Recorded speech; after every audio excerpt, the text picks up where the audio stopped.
if you have a problem, just come up with a new solution. If you have a new problem, come up with a new solution. I mean, that's the only thing that you can. So, if our hypothesis does not work, okay, let's find a new hypothesis. Let's just Mhm. work on a new solution. Ladies and gentlemen, it's Tuesday, and that means one thing and one thing only. That means it's time for our Owner Talk podcast. Over 15 weeks, this podcast maps out as we start from zero on our campaign to support Mexican tourism post COVID. Over 15 weeks, me and my co-host Peter will be covering our journey of how we try to distribute 1,000 bookings per month to quality car rental companies in Mexico. Join us on our journey as we try to sign partnerships, drive traffic to our website, and try to make everything work and watch us succeed or fail miserably. Join us and learn with us what to do and what to do not, with this exclusive all access to Practical Business 101. Well, hello. Hello, Pavel. Happy Tuesday. Happy Tuesday to you too, my friend. Happy Tuesday to you. Happy Tuesday to you. How's it going? Hey, it's been a fun week last week. It's going fine. How are you doing? I'm good. As if I remember correctly, it was your birthday last week, wasn't it? It was my birthday, yes. So happy birthday, first of Okay, all. thank you. Second of all, did you have a chance to pick up your gift? My wife did today. Ah, okay. I hopefully, I instructed her to do so. So you still don't know what it is. I don't know what it is. I haven't Okay, been home. I okay. wasn't home today. So you still don't know what it is. Okay, I still never don't know what it mind. is. Never mind. So it's a gift that is, I would say, a little bit connected with what we're doing. But anyway, Also, um, that makes me sad even more that I don't know what yeah, it is. another episode without the gift. Anyway, so what's going on? What's going on? It's Hey, August the 2nd, 2021. absolutely. And things are happening, things are moving forward. So, what do we want to talk about today? Can I say we solved the chicken and egg problem? I think basically the whole what we're dealing with is that we had a hypothesis last week that we talked about, and now we have a new hypothesis. Yeah, that's true. That's true. We up until last week we were working with hypotheses of the conversion rates and the effort to bring suppliers to our website secretgoats.com, and we realized that there has to be a change in the hypothesis of the business case. And I would probably gladly let the announcement be made by you. Uh, the main goal of this podcast, or the main goal of our project, is over 15 weeks to, as we say in our intro, to deliver 1,000 bookings to rental Yeah. companies in Mexico. And Okay. our hypothesis, or our approach, or how we were thinking about it, was that we would build a website, a directory website, and we would drive traffic to that website with the help of influencers and paid Mm-hmm. traffic. And that's kind of the hypothesis that we've been working with for the last, today's episode 7, I Yeah. think. Yeah. So for the last 6 weeks, out of our 15 weeks, 6 weeks, and that's kind of what we've been working with.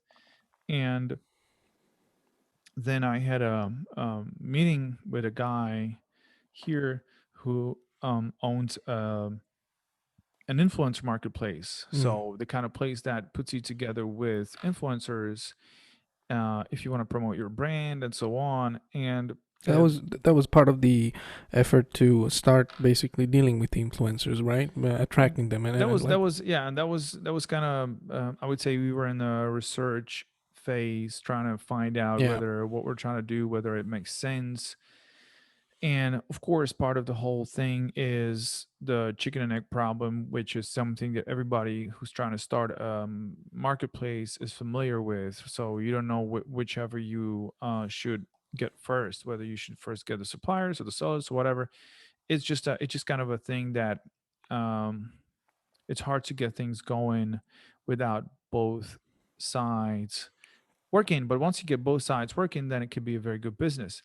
Anyway, one of the sides of our business is getting traffic to our website, which Mm. we were looking into influencers and how they could do it. And we were working with conversion rates, with Mhm. certain idea of conversion rates, which our expectation was that we would get a 1% conversion rate from our website, which would create certain expectation of the cost, Mhm. which would create certain expectation of the revenue, and so on.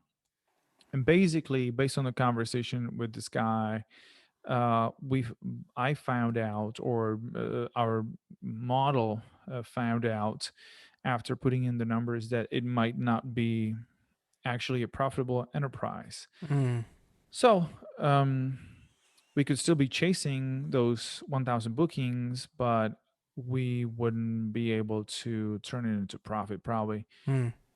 A few of the things that you already mentioned, some of the problems, or one of the problems would be, for example, that you're getting into a pay to play situation. So you pay somebody, and you get into a situation which is pretty much like pay per click, whether you're working with Facebook or whoever else. It's just maybe the costs are different, but you're basically paying for traffic. But as soon as you stop paying, then it stops coming. So that goes to what you were saying earlier, which is you're generating costs, Okay. and you're only dependent on the costs, which is kind of presenting a little bit of a problem for us.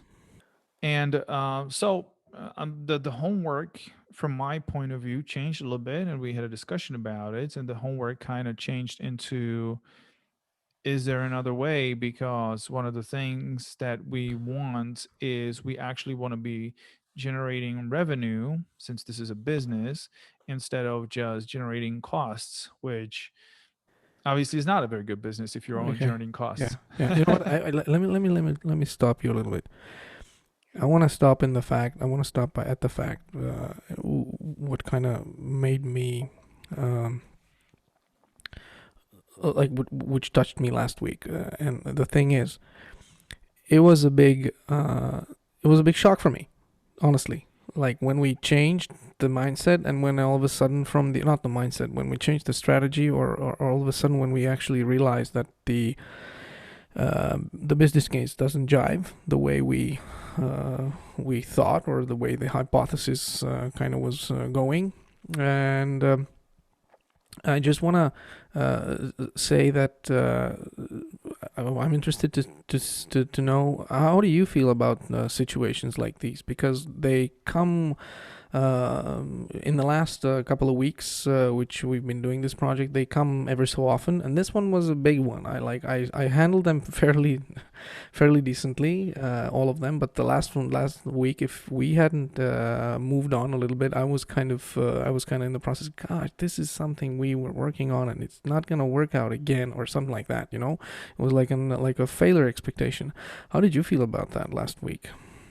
I didn't think about it much. I was just thinking, okay, so this is not the way to go. I mean, we Mm-hmm. could do it, but I just somehow sensed that it would not be the right thing to do, because we would just be going in a um, dead end street. Mm-hmm. And from my point of view, we're at the beginning of our journey with this business, Mm-hmm. and I want to find out about problems as soon as we can, Mm-hmm. and I want to be able to change our direction as fast as we can. So from my point of view, I was kind of glad. I'm very glad that I can find out about something which might not work before I actually spend money on it. Mm-hmm. Over my lifetime as an entrepreneur, I've spent a lot of money on things that didn't work out, and that's a.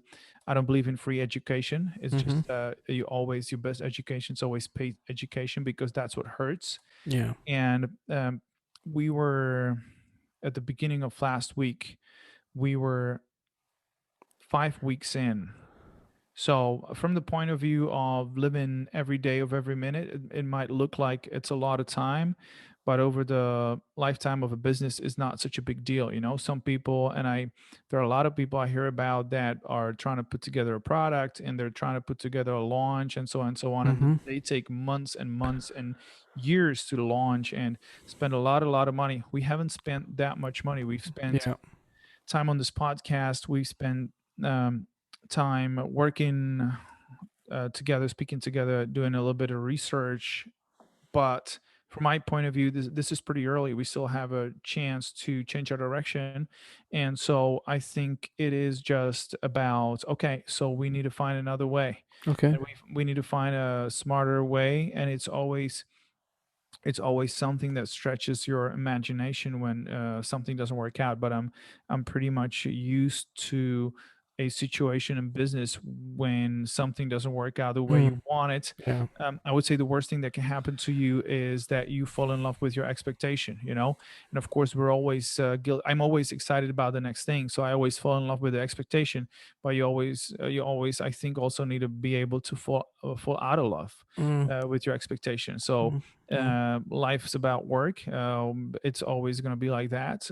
It's about finding the type of work that you find meaningful, interesting, and fun.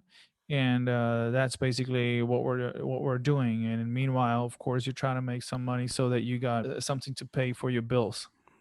Well, thank you for saying that, because I was I sometimes think that all these new things that we come up with, if they're not just basically trajectories that are being used up. But then I remember that saying that are not used up just in vain.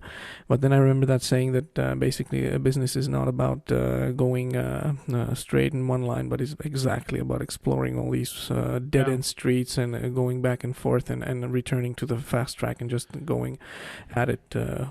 Yeah. full of energy. And from the beginning, we've been saying that this is a learning process for It's us, a learning and so it's process. it's part of it. I mean, there's no learning if you're only doing one thing. I mean, Mm-hmm. learning is actually about, okay, so this is what we're thinking about. This is what we think we're going to be doing, and we Mm-hmm. explore it. That's why we call it a hypothesis, and I'm very careful about it. Yeah. And one of the things that is quite optimistic for me is Mm-hmm. the fact that even though we change our hypothesis, or our hypothesis was, let's say, it was we kind of recognized, or we find out that it's not something that we can trust anymore, and Yeah. so we need to change it. So the thing that I'm excited about is that we've come up with a new way of doing things, Mm-hmm. which I can stand behind, and that I think could be a good way to do things. And so that's quite important. But we just need to keep being creative, and that's what, for me personally, that's what business is all about. Just trying to come up with new ways how you can help people. And sticking to the grind, basically never giving up. It's such a I would say cliche, but it's what it's all about. You always have to just return back to the on track and continue working. I just saw an extremely interesting video about Elon Musk and Okay. Oh, how my he's hero. yeah, and how I mean, he's got these gigafactories. He calls them gigafactories, right? So those are Yeah. these, like, where it's just big. I guess that's what giga means. But anyway, so the way he's thinking about producing cars is that Uh-huh. they are now buying something that they call a giga press. Yeah, I've heard Have you that. heard about it? Yeah, I've heard about it. Oh That my is absolutely God. amazing. And so he's got this thing, and it's this machine that they're buying from an Italian company. I Yeah. immediately looked up that company. Yeah. Unfortunately, they're not on the stock market, because that'd be a great it'd be a great thing to buy their Uh-huh. stock. But so But they're producing these machines where you can just mold yeah, the chassis of the car from one piece, which yeah. makes it more sturdy. It makes it stronger. It makes it cheaper. It makes it super fast. And he's actually on the way to producing over 1 million cars or something. Which, I mean, looking at the Nobody traditional has ever, yeah, nobody has ever overcome these kind of numbers which he's in planning to car do manufacturing, in car manufacturing. Yeah, yeah. yeah, And it's a and beast. That machine is a beast. It's a oh my huge. God, it's Like crazy. it's like 5 by 5 by 10 meters. It's Yeah. huge, and it advanced. Just makes huge press on the material, and it just pops out within 2 minutes or something like that. So the I don't know. chassis I think it's maybe even in in less. seconds or Yeah, something. But yeah, what I'm yeah. very excited about is the fact that this is what business is about. You know, if you talk to any of the car manufacturers and you talk about their manufacturing process, they've been doing things with incremental changes for the Mm-hmm. last 100 years. Yeah, And then he comes and he says, guys, let's like take a step back and think about how we can do it completely differently, because we need to produce much more many more cars and much faster. So that means we need to build them much faster. So what's the way to do it? And you just spend time and you actually come up with a completely different way. And yeah, that is entrepreneurship. You know, the same thing with this space program where NASA, a government agency, and you know what I think about governments, yeah, and when they try to get involved in business, yeah. but they've been, and nothing against NASA, absolutely something they brought people to the moon. I mean, something to They did a aspire good to. job, but They've done a great job, and it's yeah, full of super intelligent people. But sometimes I think what you need to do is you need to take a pioneer, somebody who has a vision that's bigger than today, yeah, larger than life, whatever you want to call it, and just says, okay, you super smart guys, you are super smart, but you just need to think about things slightly differently. yeah. Out And of the he box a shows little them, bit. and he's now and he now he has now we have 3 billionaires who are actually flying to space, and they've been able, and this is only thanks to entrepreneurs like Elon Musk, because he, from my point of view, he is the one who really started, who made it really tangible, I could be talking about Elon Musk for hours. I right? don't think this podcast is about it, but definitely thanks to him, the space programs are where they are Yeah, now. and it's much cheaper and it's just It is. much more affordable. And you got these satellites flying overhead. And so, from my point of view, I mean, I don't want to say that we're anywhere near his statute or magnitude, whatever. But it's just like he's a great example of somebody that we can look up to. And it just, if you have a problem, just come up with a new solution. If you have a new problem, come up with a new solution. I mean, that's the only thing that you can. So if our hypothesis does not work, okay, let's find a new hypothesis. Let's just Mhm. work on a new solution. And Absolutely. that's what we're doing. And I think there's no point in getting Emotional stuck or yeah, stuck stuck or about it. whatever, Mm-hmm. and just like, oh, it doesn't work. Okay, it's Yeah. just, you only lose if you quit. And that's it. Let's talk about the new hypotheses, because what actually came up with during the discussions which we had is a realization of that how actually we can start feeding or start attracting partners to the whole project. And based on a very simple idea about attracting partners by motivating them to come and work basically with Affiworks, which is our engine. We realized that the only way and the simplest way to attract them is to offer them a business opportunity. um, if you're building a business, I think the money needs to be flowing towards you, and also then it can flow away from you. Even if you think about businesses that are funded, actually they also start with money pouring in, and then they spend money. And so that is basically the problem that we're solving a question of how do we actually get money flowing in, and then we can have money flowing out. And as you said, I think the best way to do it is to think about who can benefit from what it is that we're doing. And so kind of we were thinking about it, and the thing that we're looking at right now is we're looking at a franchise model, simply put. So I took inspiration from a friend of ours actually who lives in Australia, Oh and yeah. he runs he So runs a lawn mowing business. how does He's a that work in franchisee. how does that work in Australia? I know that I remember us talking about him a couple of years ago, and I figured out, oh, how can that basically actually feed a family? But again, based on what you told me and what I know from his storytelling, it's a regular, decent, normal business, and especially the way he does it. the way they sell the opportunity to the people. It's an amazing thing. Apparently, it's a good job. I mean, he has a territory, which it's all based on territory. So if he's anybody who wants to start that business, usually, I mean, you can do it on your own, but he went the way of acquiring a franchise from a company that's supporting him in all kinds of ways, and you just pay a fee up front.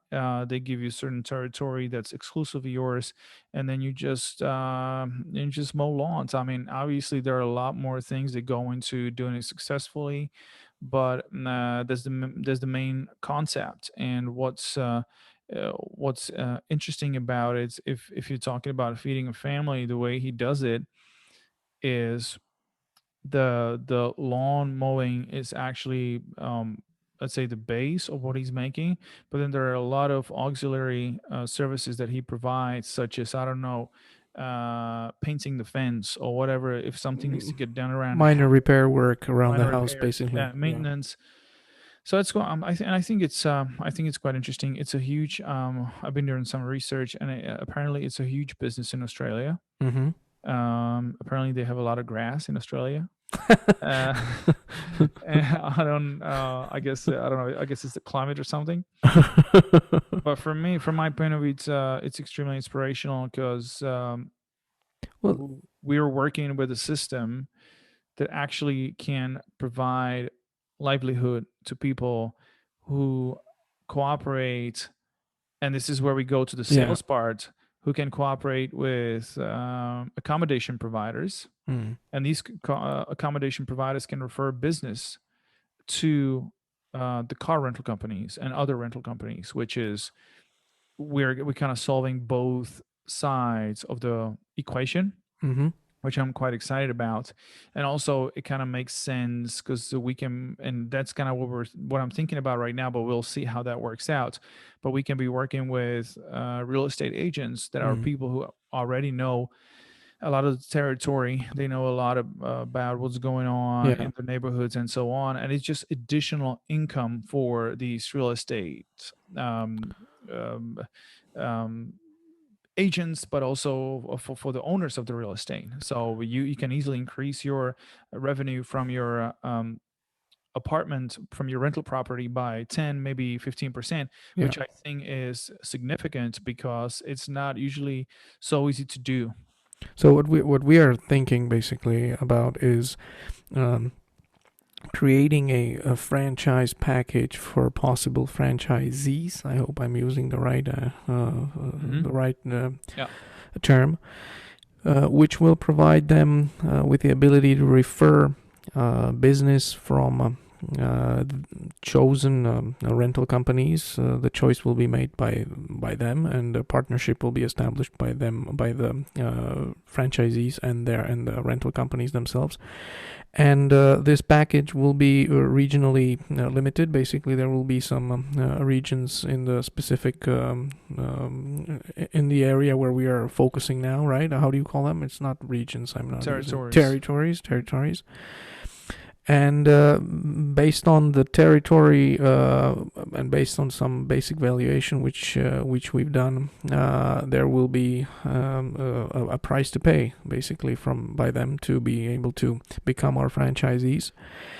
And once they are partners of ours,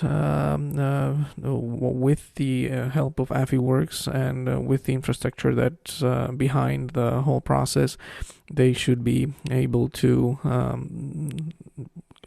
boost up their income and boost up any other return on investment on the property which they are running. Yeah.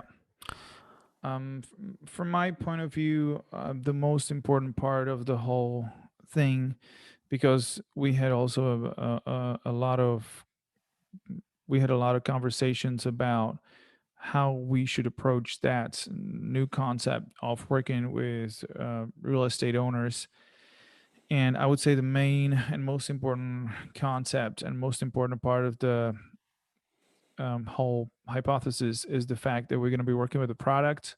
It's going to be productized. It's going to be a package that we're going to be able to offer. It's got a price tag, so we can immediately start generating some sort of income based on certain expectations that we have about the business.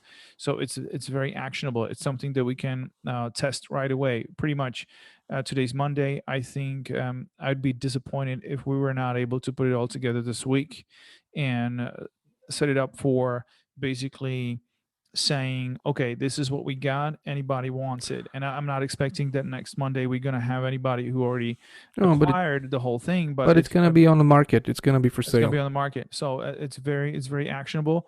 The other thing that we were thinking about was, okay, let's hire somebody, and this somebody is going to be walking around, and he had. Yeah, And from my point of view, the fact that you get a product that you can put a price on is extremely useful. It's extremely valuable, and it can help us get off the ground super quick, which is what we basically need. that's basically why we started this whole thing, this whole idea, right? This whole project.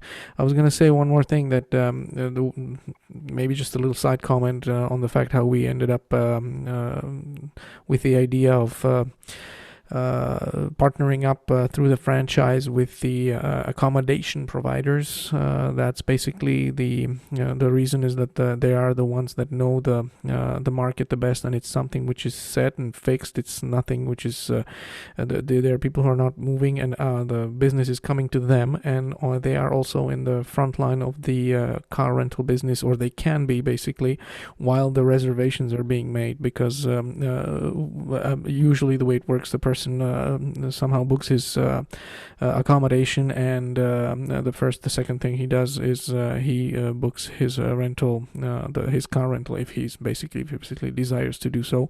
So again, we are at the source and at the right time in the right place. Yeah, yeah. So the this is a model that works. This It's already been proven. If you look at, and that's kind of why I'm also quite excited about it, and why I think it could work. Yeah. It's a model that works. If you look at, for example, I don't know, Booking.com or Mm-hmm. any of the major search engines for accommodation, for short-term accommodation, Mm-hmm. they all have auxiliary services that they sell, which Mm-hmm. mostly is car rental services. And what we're looking at right now with this whole disruption, and that's also actually for me very exciting, because Airbnb is a great phenomenon of the last few years. I think, I'm not sure, I might be wrong, but I think Airbnb started around the year 2008, or maybe before that, but it hasn't been around for that long. I mean, it's Yeah. really been big in the last 10 years. But Airbnb, and short-term rentals from owners to consumers, has not been around that long on a global scale, on a global organized scale. That's kind of something new. And what I'm really excited about is that we can add a service to this growing platform, which doesn't exist at this point, because Airbnb, obviously, they're looking for new revenue streams. They're looking into, they've started with experiences, and they are doing a few other things as well, but they don't really have something like Booking.com or these kinds of websites Mm-hmm. that are integrating with the biggest search engines for rental services.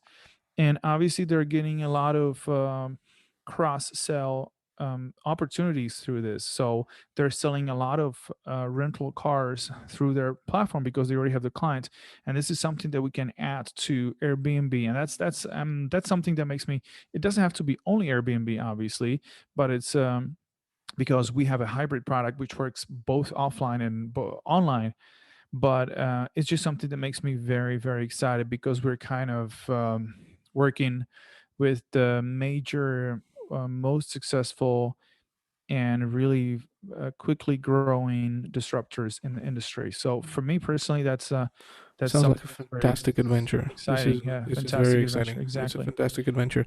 I can't wait to see where this is going. And And if I can be a little bit bold, I would really love to see Airbnb maybe a year or two down the road come to us and say, guys, this is great. Let's work together a little bit more on rolling out this kind of service a little bit more globally. But obviously, that's just that's just the kind of things that you dream about. But I mean, that's what it's about, right? That's what it's about. That's how this whole thing began, right? We were dreaming about doing a podcast, dreaming about doing a project like this. Now we're doing it. And you're dreaming about the things that you like. You're generally speaking, it's better if you're not dreaming about things that are gonna make you miserable. I think it's a better approach to life. That's kind of Okay. that's kind of how I'm looking at it. I'm not dreaming about going bankrupt and ending up on the street of the bridge or something. Come on. Be One dreaming. day, one day. Okay, Daddy, can't wait for the dream to come true. I can't wait to be broke. No, I'm not dreaming about that as well. Okay, so I don't know. Is there anything else we want to talk about today? Is there? No, I don't think we should talk about anything else. Yeah. Okay. Fine. I think we should finish because I think our podcasts are. They're 30 minutes, and I think we need to bring it down a little bit if we can. Okay. I'm not sure if we did it today, but I think we've already said a lot of stuff. We got a lot of work to do. Okay. It's been a very exciting week. I think we have an even more exciting week ahead of us. Absolutely. So I think rather than just bragging and this like jibber jabber, we should go back to work and get shit done. Yeah, get shit done. Okay, and on this bombshell, as somebody would say, we'd like to just let you know that we're still working on the Secretgoats platform and the Affiworks platform.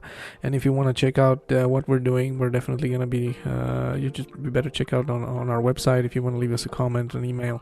And I wouldn't mind basically you subscribing to our channel. I wouldn't mind. I wouldn't mind. No. Okay. Yeah, sooner or later, things are gonna move forward.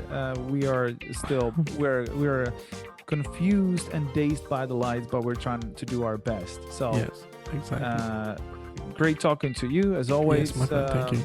Best of luck, and talk to you next week. Hopefully something exciting. Oh, it's definitely gonna be. It's always exciting.